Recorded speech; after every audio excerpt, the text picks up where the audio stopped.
సోదరుడు చేపలం కూడా బతుంటాడు, మా యాదవ సోదరుడు గొర్రెలు కూరమి బతుంటాడు, మా కుమరన్న కుండలు చేసి బతుంటాడు, మా కమరన్న బతుకుతుంటాడు. ఓ 10 కులాలు బతుకుతుంటాయి, దాదాపు 200 మంది కుటుంబాలు బతుకుతుంటాయి. ఇప్పటి నుంచి కాదు, ఏళ్ళ తరబడి బతికించిండ్రు. ఎవరి మీద ఆధారపడి? ఒక కార్మికుల మీద ఆధారపడి ఈ కులాలు బతుకుతుంటాయి. వృత్తులు అక్కడ కార్మికుడు పైన చెట్టు ఎక్కితే కింద దిగేంత వరకు బతుకుతున్న సస్తాడో తెలియదు. వేల మంది చచ్చిపోయారు, ఇవాళ కూడా చచ్చిపోతున్నారు. సస్తున్నామని తెలిసినా వృత్తి చేసేది ఒకటే వృత్తి, సచ్చినా మళ్ళీ కొడుకు చేస్తున్నాడు, తండ్రి చేస్తే కొడుకు చేస్తున్నాడు. ఇంత భయంకరమైన వృత్తి. వేల మంది చనిపోయినారు. ఇప్పటికి 500-600 మంది ఈ గవర్నమెంట్ వచ్చినా కూడా చనిపోయినారు. వాళ్ళకి ఎక్స్గ్రేషియా ఇచ్చిన లిస్టే ఉంది. మరి ఇంత ప్రమాదకంగా ఒకడు ప్రాణాలకు తెగించి గీసి కిందికి తీసి అమ్మితే మళ్ళీ ఇక్కడ 10 మంది బతుతారు. ఈ 10 కులాలు ఎవరు చచ్చిపోరు, చచ్చిపోయేటోడు కార్మికుడే, గీత కార్మికుడే. ఇంత ప్రమాదకరమైన వృత్తిని ఎట్లా ఆధునీకరణ చేయాలని ఆలోచన చేయకుండా ప్యూర్గా కళ్ళుని ప్రజలకు ఎట్లా అందియాలని ఆలోచన చేయకుండా ఇలా మీరు నిషేధిస్తామని ఉట్లాడుతున్నారు. అన్ని పేపర్లు వస్తున్నాయి, మాకు తెలుసు. కొన్ని పేపర్లు వస్తున్నాయంటే జీవోలు వస్తాయని, ఇవాళ వచ్చినాయంటే రేపు అవుతుందని, ఓ మూడం అయిందంటే ఉరుగుతుంది, ఉరిగిందంటే వాన పడుతుందని మాకు అర్థమైపోయింది. మేము ఒక్కటే అడుగుతా ఉన్నాం, మీరు మాకు ఇప్పుడు అనుమానం కలుగుతూ ఉంది. చనిపోయినది మేము చాలా బాధపడ్డాం, మరి మన వృత్తికి ఎంత చెడ్డ పేరు వచ్చారా అని చెప్పేసి బాధపడ్డాం. కానీ మీరు మాట్లాడుతుంటే మీరేమైనా కలిపి చనిపోయిన తర్వాత వేసి ఇక నిషేధించవచ్చు అని చెప్పి ఉట్లాడుతున్నారు అనిపిస్తుంది. ఎందుకంటే మాకు నేను ఎక్సైజ్ మినిస్టర్ కూడా చేసిన కదా, అడగండి. మీ ప్రభుత్వం నేను ఛాలెంజ్ చేస్తున్నా, ఈ లిక్కర్ కంపెనీలను కానీ ఈ డిస్టిలరీలను కానీ ఒక్కనాడన పిలిచి వచ్చిన సింగల్ చాయ్ తాగినమా? ఇవాళ ఏం జరుగుతుంది? టోటల్ లిక్కర్ కంపెనీలన్నీ ఈ రాష్ట్రంలో ఒకరిద్దరు మేనేజ్ చేస్తున్నారు. ఇవాళ ఆంధ్రలో పలానప్పుడు ఇట్లా అయింది అని గత ప్రభుత్వం నుంచి ఇప్పుడు కేసులు పెడుతున్నారు కదా. మరి ఈడ మీరు చేసేదేముంది? మీరు చేస్తలేడా? మీరు చేస్తున్నారు. ఇక వాళ్ళు ఏమో ఆశ చెప్పారంటే మాకు తెలిసిన ఇన్ఫర్మేషన్ కాడికి, అరే బాబు మీకు నెలకు 100 కోట్లు ఇస్తున్నాము, ఇది బంద్ చేయండి 200 కోట్లు ఇస్తాము, కళ్ళు బంద్ చేయండి డబ్బులు అయిపోతుంది. ఎట్లా డబ్బులు అవుతాయి అంటే చీప్ లిక్కర్ దాతారు వాళ్ళు. 3-4 కంపెనీలు చీప్ లిక్కర్ మీకు పర్మిషన్ ఇవ్వండి, మేమే చీప్ లిక్కర్ సప్లై చేస్తాం, మాకు ఇచ్చేయండి, మేమే నెలకు 100 కోట్లు ఇచ్చి పాడేస్తాం కానీ చెప్తుంటారు. అంటే కమిషన్లకు కకృతిపడి లిక్కర్ మాఫియాకు తలవొగ్గి మీరే ఏదో కలిపి ఆ దుకాణదారుల మీద వేసి చేస్తున్నారు అనేటువంటి అనుమానం మాకు కలుగుతుంది. ఇవాళ మీరు ఆఫీసర్లు ఉన్నారు, ఎక్సైజ్ డిపార్ట్మెంట్ ఉంది కళ్ళు మీద. ఒక డిపార్ట్మెంటు కానిస్టేబుల్ నుంచి పోలీస్ వ్యవస్థ లాగా ఉంది అక్కడ. మళ్ళీ మీరు పోలీస్ డిపార్ట్మెంట్ వాళ్ళు కూడా వేసిండ్రు, ఒక పోలీస్ వ్యవస్థను అటాచ్ చేసిండ్రు, ఎక్సైజ్ డిపార్ట్మెంట్ మొత్తం ఉంది. ఇంతమంది ఒకవేళ అక్కడో ఇక్కడో కళ్ళలో మందు ఎవరైనా కలుపుతారంటే దాన్ని నివారించలేరా? కల్తీని నివారించడానికి చేత కాదా? మళ్ళీ ఫుడ్ అల్ట్రేషన్ డిపార్ట్మెంట్ కూడా ఉంది. అది కూడా ఇది ఆహారం, యాక్చువల్గా కళ్ళు పానీయం కాదు. Prevention of food alteration act 1964-69 యాక్ట్లో ఇది ఆహారంగా చేర్చబడింది కళ్ళుని. మద్య నిషేధం అప్పుడు ఎన్టీ రామారావు గారు కళ్ళుని నిషేధించలే, బీరు బ్రాండ్లు నిషేధించింది, కానీ కళ్ళు ఆహారమే అన్నాడు. కళ్ళు ఒక ఔషధం అని చెప్పాడు. పురాణాలలో కూడా చెప్తుంది అది, వైన్లో అన్నీ కూడా కళ్ళు తయారు చేస్తారని చెప్పేసి. అలాంటి ఔషధ గుణాలున్నటువంటి కళ్ళును నీరాను మీరు నీరా ఉత్పత్తులను కూడా మీ మేనిఫెస్టోలో ఉంది. నీరా ఉత్పత్తులను కూడా మార్కెటింగ్ చేస్తామని. గిదా మీ marketing boom boom beer, biryani బీర్లు మార్కెటింగ్ చేసుకుంటా ఉన్న నీరా కీఫ్ను ప్రైవేట్ వాళ్ళకి అప్పచెప్పి మళ్ళా ఆ నందనంలో నీరా ప్రొడక్ట్స్ సెంటర్ రెడీగా ఉంది, 9 కోట్లతో కట్టినాము, బెల్లము అవన్నీ తయారు చేసేటివి. అది ఇంతవరకు ఓపెన్ చేయలేదు, సర్వేల్లో ఓపెన్ చేయలేదు, సిరికొండలో ఓపెన్ చేయలేదు, మేము కట్టించినే ఓపెన్ చేయలేదు. ఇలా నీరా ప్రోడక్ట్స్ మేము ప్రమోట్ చేస్తామన్నారు. ప్రపంచ సుందరీమణులు అందాల భావాలు వస్తేనేమో తొలుకుపోయి తాపి అరే ఎంత బ్రహ్మాండంగా ఉందని వాళ్ళు కూడా అన్నారు. దానికి ఉపయోగపడ్డది. అది అయిపోగానే ఇమ్మీడియట్గా ఇక ఈ కళ్ళు అనేది ప్రజల దృష్టిలో చాలా చెడ్డ భావం కలిగేటట్లు కళ్ళు తాగుతున్నాడు అనగానే ఎవడే కానీ ఈ కళ్ళు మంచి ప్యూర్ కళ్ళు చెట్ల కళ్ళు తాగిన కూడా అరే ఇది అయ్యేటట్లు అంటట్లు కులవృత్తినే అగౌరవపరిచేటట్లు కులవృత్తినే ఈ కులవృత్తి అని చెప్పుకోవడానికి కూడా పూర్తి హీనంగా ఉండేటట్లు మీరు తయారు చేసిండ్రు. నేను అడుగుతా ఉన్నా ప్రభుత్వాన్ని, ఇవాళ మీరు లిక్కర్ కంపెనీలకు తలొగ్గి మామూలులకు తలొగ్గి కంపెనీలకు తలొగ్గి మీరు ఇవాళ నిషేధం చేస్తామంటున్నారు. మరి మీ దగ్గర డిపార్ట్మెంట్ ఉన్నా మీ డిపార్ట్మెంట్కే చేత కాదంటున్నారు. ఇక అయితలేదు మా వల్ల అయితలేదు. ఎప్పుడు ఇవ్వాలి? పూర్తి విచ్చలవిడిగా అయిన తర్వాత నిజంగా ఇప్పుడు గాంజా నడుస్తుంది, రకరకాల డ్రగ్స్ నడుస్తున్నాయి, అవి వదిలిపెట్టేసిండ్రు. పాలు ప్రతి ఒక్కడు పాలు తాగుతాడు. రాష్ట్రంలో ఉత్పత్తి అయ్యేది 11,30,000 లీటర్లు, ఖర్చు అయ్యేది 55,70,000 లీటర్లు. మరి ఇన్ని వేల లీటర్లు లక్షల లీటర్లు ఎక్కడి నుంచి వస్తున్నాయి అనేది దృష్టి పెట్టకుండా యూరియాతో తయారు చేస్తారు, క్యాన్సర్ వస్తుంది, ఎట్లా ప్రతోడు పాలు తాగుతున్నారు, చచ్చిపోతున్నారు, వాళ్ళు స్లో పాయిజన్ లాగా పాలు తాగిపోతున్నారు. దాని మీద దృష్టి పెట్టకుండా ఈ డ్రగ్స్ డిపార్ట్మెంటు, ఈ పోలీస్ డిపార్ట్మెంట్లో ఉన్న వాళ్ళు దాని మీద దృష్టి పెట్టకుండా ఈ కులం మీద వృత్తి మీద దాడి చేసి విచ్చలవిడిగా భయపెట్టించి కల్తీని మీరు నిరోధించక చేతగాక ఇవాళ కల్తీ ఎవరైనా కలుపుతున్నాను అనుకో, ఎక్కడి నుంచి వస్తుంది మందు? ఫార్మా కంపెనీ నుంచి వస్తుంది. ఏ ఫార్మా కంపెనీ నుంచి వస్తుంది? మీ దగ్గర లేవా? ఇవాళ 20 ఫార్మాలకు పర్మిషన్ ఇచ్చారట. ఎక్కడ వెబ్సైట్లో కూడా పెట్టలే. 20 ఫార్మా కంపెనీలకు, కొత్త కంపెనీలకు మీరు పర్మిషన్ ఇచ్చిండ్రు. ఆ ఫార్మా కంపెనీ ఎక్కడుందో తెలియదు, లైసెన్స్లు ఇచ్చిండ్రు. ఈ లైసెన్స్ మీద ఏ మందులు తయారవుతున్నాయి, ఎక్కడ సరఫరా అవుతుంది ఎవరికి తెలియదు. వెబ్సైట్లోనే తీసి ఇస్తారు జీవోలు అన్నీ. ఆర్టీఆర్లో పెడితే ఇవ్వదని చెప్పినట్టు ఆడ ఎవరికి ఇవ్వకండి. గవర్నమెంట్ వచ్చింది ఆర్టీ యాక్ట్ నుంచి ఇచ్చింది. మరి వచ్చింది కనుక అరే మన బండారం బయటపడితే కనుక మీరు ఇవ్వద్దని చెప్పి మొత్తం నియమించుకున్నారు. ఎక్కడ దాని నుంచి బయటకు వస్తలే ఎవరైనా ఆర్టీ ఇన్ఫర్మేషన్ అడిగితే. ఇలా మీరు ఎక్కడి నుంచి మందు వస్తుందో కనుగొనకుండా ఆ ఫార్మా కంపెనీలను బంద్ చేయకుండా కొత్త ఫార్మా కంపెనీలు ఇస్తున్నారు. మా దృష్టికి వచ్చింది ఒకటి ఏంటంటే, ఒక ఫార్మా కంపెనీ ఈడ సప్లై ఈ నుంచి నైజీరియా అక్కడికి ఇంకెక్కడికో డ్రగ్స్ ఇక్కడి నుంచే తయారై పంపే పరిస్థితిలో ఉందిరా బాబు అని చెప్తున్నారు.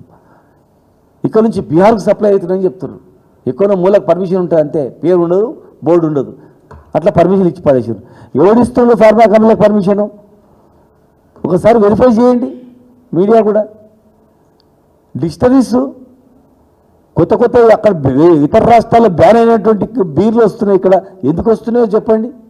ఇక్కడికి పెట్టెకు ఒక పెట్టె అమ్మితే పెట్టెకి ఇంత ఉసులు అవుతున్నాయి. ఎట్లా ఉసులు అవుతున్నాయి చెప్పండి. మరి మీరు ఉసులు చేసుకోండి, తినండి, చావండి, రేపటినాడు ఏం జరిగితే జరుగుతుంది.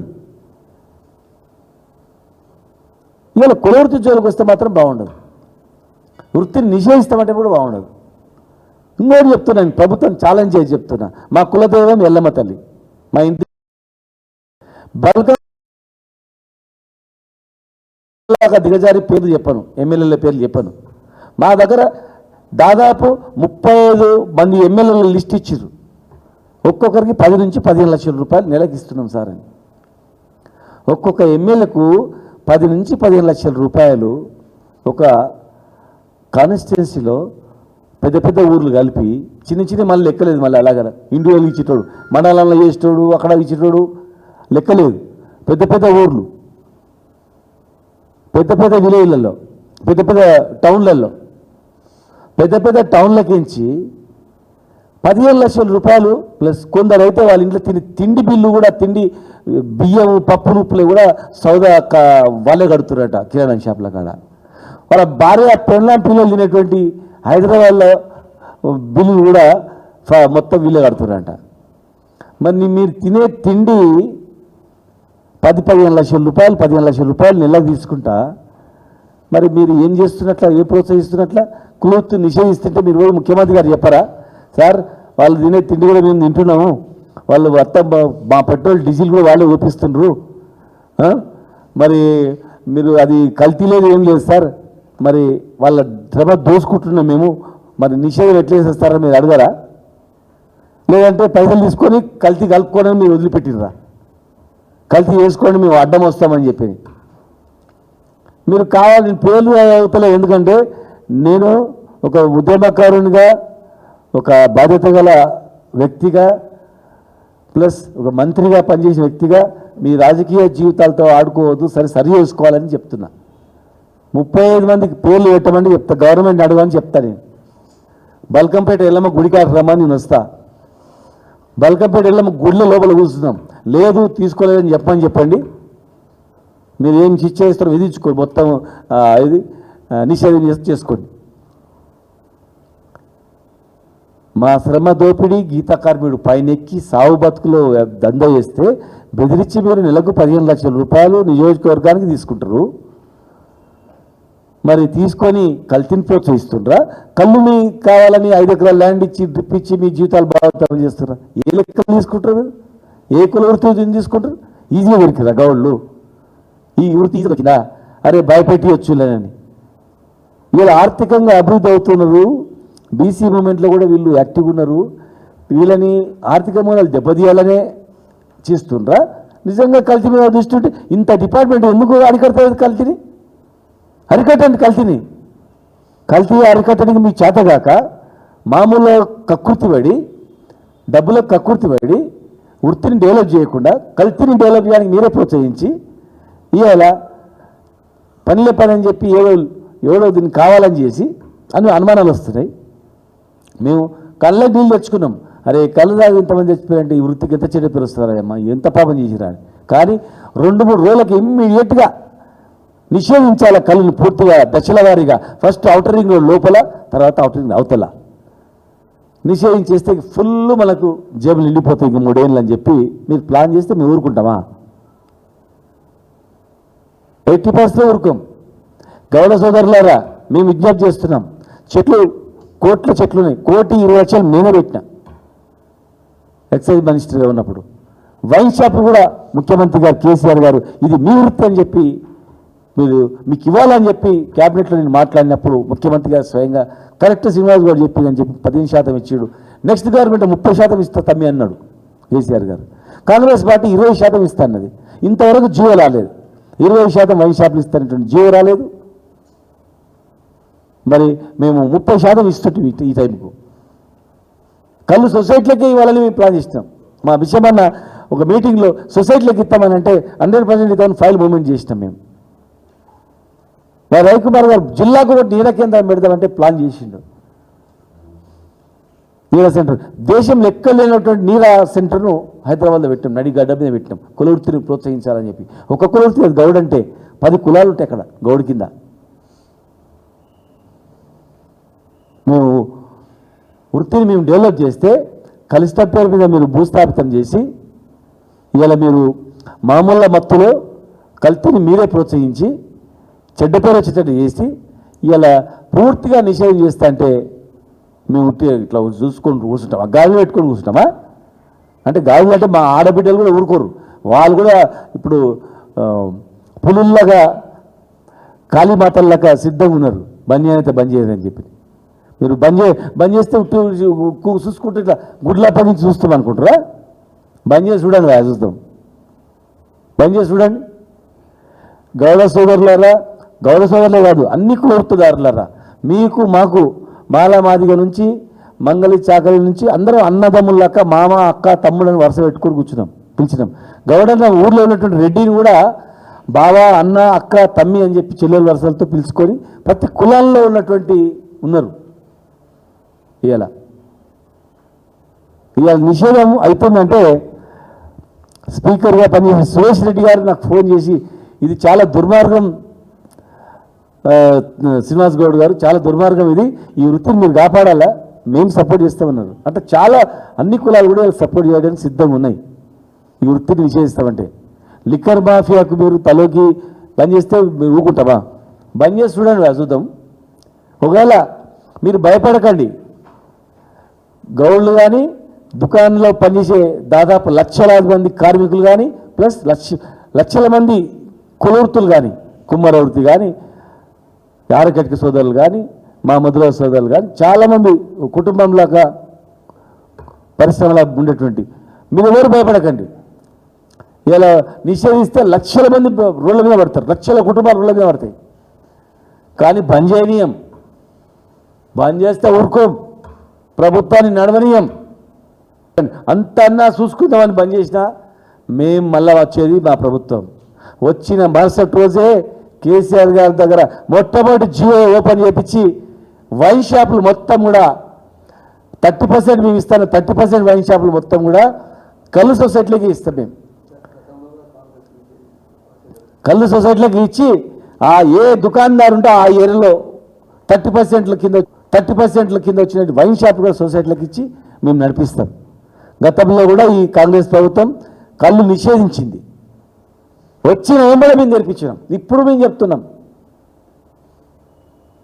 కేసీఆర్ గారు కులవృత్తులంటే ఎంత గౌరవమో మాకు తెలుసు. కేసీఆర్ గారికి మీరు వచ్చిన వెంబడే మీరు మళ్ళీ కళ్ళు దాటుకో 2.5 ఏళ్ళు కావచ్చు 42% రిజర్వేషన్లు ఇవ్వకుండా ఇవాళ కళ్ళుని నిషేధిస్తామంటే 5-6 కులవృత్తులు నిషేధించినట్ల. ఇక్కడ నిజామాబాద్లో ఆర్మూర్లో 5-6 కులాల వాళ్ళని గుప్పిట్లో పెట్టుకొని నిషేధించారు. ఎంక్వైరీ చేయండి.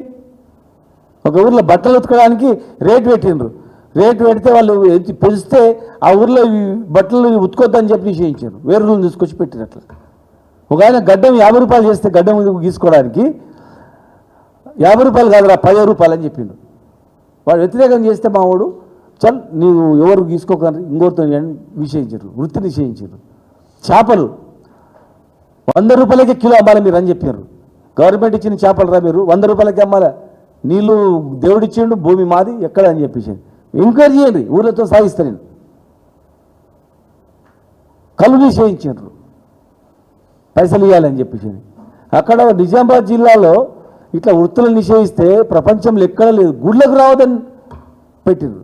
గుళ్ళకు రావద్దని చెప్పి గుళ్ళకు వచ్చిన మహిళలు గుళ్ళకించి పంపించారు. 60 మంది మహిళలను శ్రీరామనవమి రాముని పెళ్లికి పోతాయి గుళ్ళకించి ఆ లేడీస్ పంపించారు. ఇంత దుర్మార్గం జరిగితే ఎవరు కనిపిస్తలేదా చెప్పండి? పౌరుషం లేదా? ఆలోచన చేయండి అందరూ. మనిషి అంటాడు. మేము గొడవలు చేయదు, సరే పరిష్కరించుకుందాం అంటే మీరు మా వృత్తిని నిషేధించేసి కార్మికులను రోడ్ల మీద వేస్తారా?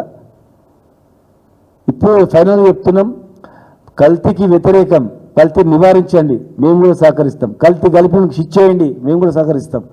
కల్తీ ఎక్కడ తయారవుతుందో మందు వాన్ని మొత్తం తడిపారు చేయండి. ఫార్మా కంపెనీలు మొత్తం సీజ్ చేసేయండి. ఫార్మా కంపెనీని ఊరేయండి, మేము కూడా ఇది చేస్తాం. కానీ ఇట్లా ప్రోత్సహించి లక్షల రూపాయలు మీరు మామూలు తీసుకొని ఇప్పుడు గుడ్ల పగి చూస్తామంటే కాదు. మీరు తినేదంతా కక్కిపిస్తాం బిడ్డ. మీరు 15 లక్షలు తిని మీ భార్య పిల్లలు మొత్తం తిని మీ డీజిల్ పెట్రోల్ పోసుకొని మీ దందా మొత్తం రాజకీయం నడుపుకొని ఇప్పుడు బంద్ చేస్తున్నామంటే ముఖ్యమంత్రి గారి దగ్గర పోకుండా కాముంటే మాత్రం మీ 30 మంది పేర్లు చదువుతాము. ఎల్లమ్మ గుడి కాడ పేరు పెడతాం. మా ఎల్లమ్మ గుడి కాడ మీరు రావాలి. మేము కాదంటే మీరు మీ పిల్లలు రాండి, గుళ్ళే దొరుదురు. లేదంటే మాత్రం మీదే బాధ్యత. దయచేసి